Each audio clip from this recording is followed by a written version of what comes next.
Господине Витанов, граѓаните реагираат за драстичниот скок на цените на зеленчукот. Кои се причините што доведоа до ваква драстична разлика за рок од неколку денови? Ситуацијата, како што е денеска, нема да се подобри за уиднина сигурно. Сето тоа се рефлектира што ние во моментот домашно производство, од сето ова што се зеленчуциве, ние немаме. Или имаме многу малци. Имаме единствено зелка, но и зелката е 25 денари на откуп. Домашни краставици да извадиш во јануари, производство домашно, цената на чинење сметам дека е 3 евра.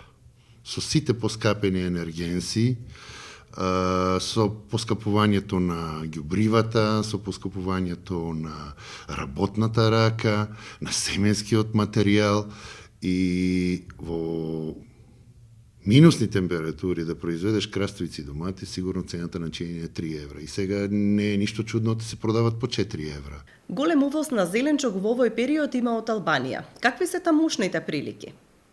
У Албанија се произведува повеќе подпластеници, има и отворена производња кај што нема толку допунско грејење. Температурните разлики да ја земе од општина Струмица до Лјушни, Фир, тамо да ги земам тие места кај што се произведува, има зимски денови кај што имаме разлика од 8 до 10 степени.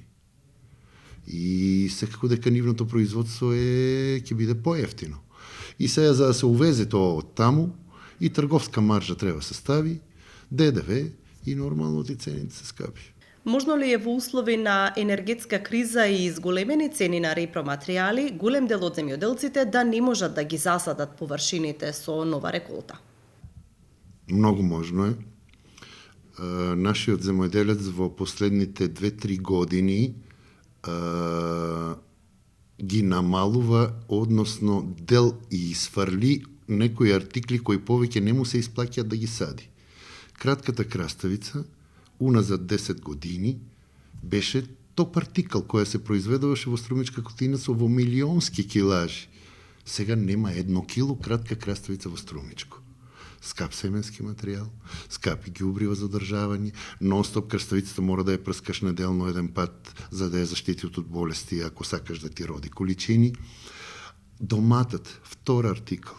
Ако репер, земе 10 години пак назад, кај се произведувало во Струмичка Котлина, сите села некаде околу 200.000 тони, сега се произведуват 50.000 тони.